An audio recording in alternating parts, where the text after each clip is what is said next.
Bullseye. Officer is in need of assistance. Officer is in need of assistance.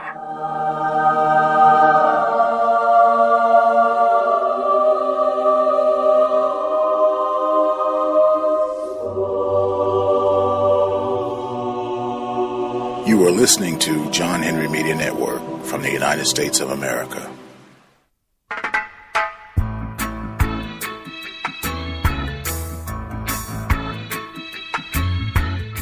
The 10 Black Nation Codes of Conduct. 1. I am black first, before I am anything else, and all my alliance and total allegiances are as such. Because I am black first. 2. I will not engage in display, support nor propagate anything that gives a negative reflection upon my black people, to include, but not limited to, news, entertainment, information, social media, etc. Because I am black first. 3. I will spend my money within my black community first, and only spend the minimal amount elsewhere, until I am able to buy it in greater quantity from a black business owner. Because I am black first. 4. Everything I make or sell to my people will only be my best, and I will conduct all business transactions with my people in a decent, honorable and orderly manner. Because I am black first. 5. I will not allow anyone to talk down upon, discredit, disenfranchise or discriminate against anyone black. Because I am black first. 6. I will educate myself, family, friends and associates about world history, which is black history. Because I am black first. 7. I will honor and align all my total allegiances with my black people. Meaning, any and all boycotts associated with black people is my business, and it warrants my full, complete and total cooperative support. Because I am black first. 8. I understand having black pride does not negate anything nor anyone else, but it will foster an increase of self-respect, while uplifting all people to understand and respect my black people. Because I am black first. 9. I will handle any and all personal issues about or with my black people, within my own black community, first. Because we are black people, first. 10. I will not allow media, law enforcement, politicians, political ties, friends, be it foreign or domestic, or business associates nor etc., to speak about or concerning black issues without the support of an appropriate black official representative present. Because my black people are my first priority. Because I am unapologetically black, first.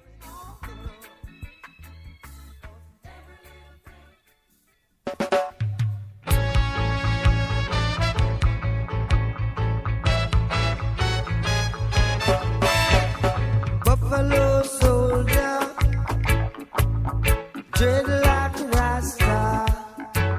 It was a buffalo soldier in the heart of America, stolen from Africa. Black Wall Street, the true story. If anyone truly believes that in April 2015, the attack on the federal building in Oklahoma City, Oklahoma was the most tragic bombing ever to take place on United States soil, as the media has been widely reporting, they're wrong, plain and simple.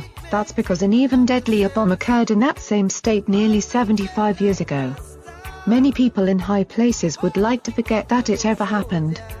Searching under the heading of riots, Oklahoma, and Tulsa in current editions of the World Book Encyclopedia, there is conspicuously no mention whatsoever of the Tulsa race riot of 1921, and this omission is by no means a surprise, or a rare case. The fact is, one would also be hard-pressed to find documentation of the incident, let alone an accurate accounting of it, in any other scholarly reference or American history book. That's precisely the point that noted author, publisher and orator Ron Wallace, a Tulsa native, sought to make nearly 5 years ago when he began researching this riot, one of the worst incidents of violence ever visited upon people of African descent. Ultimately joined on the project by colleague Jay Wilson of Los Angeles, the duo found and compiled indisputable evidence of what they now describe as a Black Holocaust in America. The date was June 1, 1921, when Black Wall Street, the name fittingly given to one of the most affluent all-black communities in America, was bombed from the air and burned to the ground by mobs of envious whites. In a period spanning fewer than 12 hours, a once thriving 36-black business district in northern Tulsa lay smoldering, a model community destroyed, and a major African-American economic movement resoundingly diffused. The night's carnage left some 3,000 African Americans dead, and over 600 successful businesses lost. Among these were 21 churches, 21 restaurants, 30 grocery stores and 2 movie theaters, plus a hospital, a bank, a post office, libraries, schools, law offices, a half-dozen private airplanes and even a bus system. As could have been expected, the impetus behind it all was the infamous Ku Klux Klan, working in consort with ranking city officials, and many other sympathizers. In their self-published book, Black Wall Street, A Lost Dream, and its companion video documentary, Black Wall Street, A Black Holocaust in America, the authors have chronicled for the very first time, in the words of area historians and elderly survivors, what really happened there on that fateful summer day in 1921 and why it happened. Wallace similarly explained to me why this bloody event from the turn of the century seems to have had a recurring effect that is being felt in predominantly black neighborhoods even to this day. The best description of Black Wall Street, or Little Africa as it was also known, would be liken it to a mini Beverly Hills.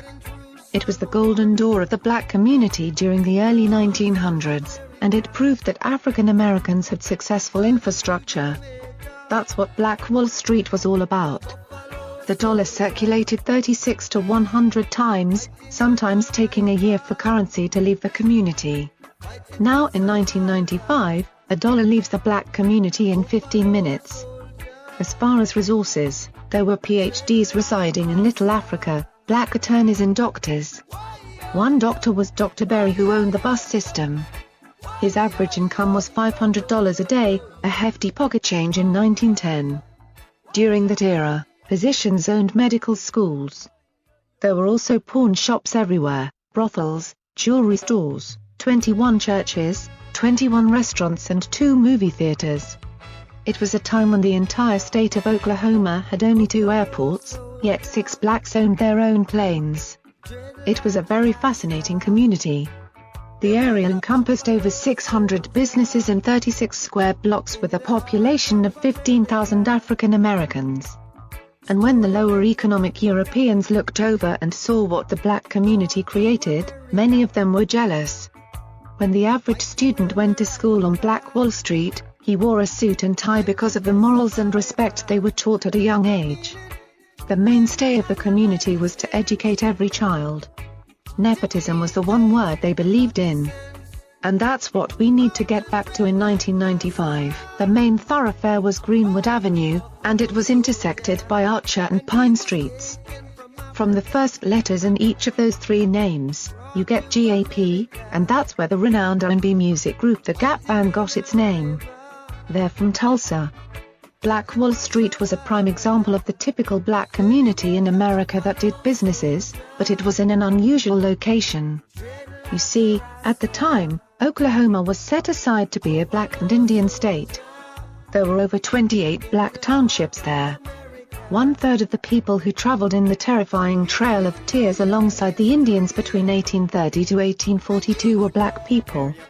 The citizens of this proposed Indian and black state chose a black governor, a treasurer from Kansas named McDade. But the Ku Klux Klan said that if he assumed office that they would kill him within 48 hours. A lot of blacks owned farmland, and many of them had gone into the oil business. The community was so tight and wealthy because they traded dollars hand to hand, and because they were dependent upon one another as a result of the Jim Crow laws.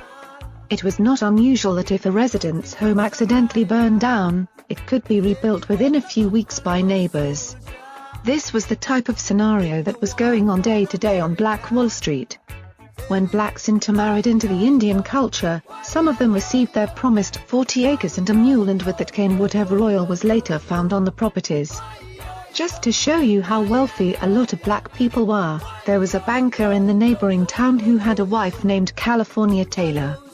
Her father owned the largest cotton gin west of the Mississippi River. When California shopped, she would take a cruise to Paris every 3 months to have her clothes made. There was also a man named Mason in nearby Wagner County who had the largest potato farm west of the Mississippi. When he harvested, he would fill 100 boxcars a day. Another brother not far away had the same thing with a spinach farm. The typical family then was 5 children or more, though the typical farm family would have 10 kids or more who made up the nucleus of the labor. On Black Wall Street, a lot of global business was conducted.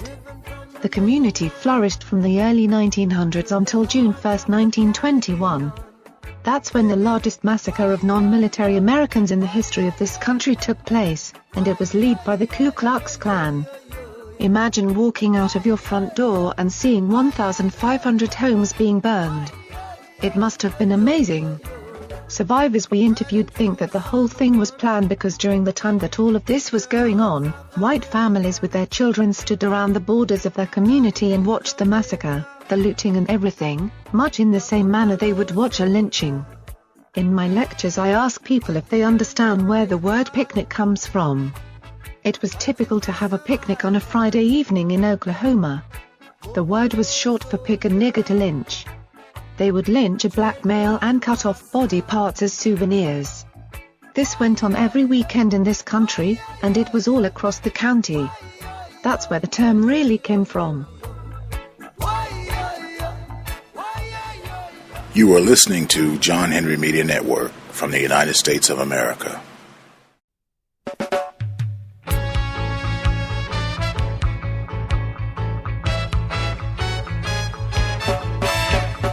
Buffalo soldier, dread like a Rasta. It was a buffalo soldier. Get your message or business promoted on John Henry Media Network. Make contact today. Use this email address, jahu.enterprises@yahoo.com. That's jahu.enterprises@yahoo.com. Again, that's jahu.enterprises@yahoo.com. For specific details on submitting your audio to make it happen, it will be aired on our very next episode for a small donation of your choice. So let's make it happen right now. I pray the wind, oh, I.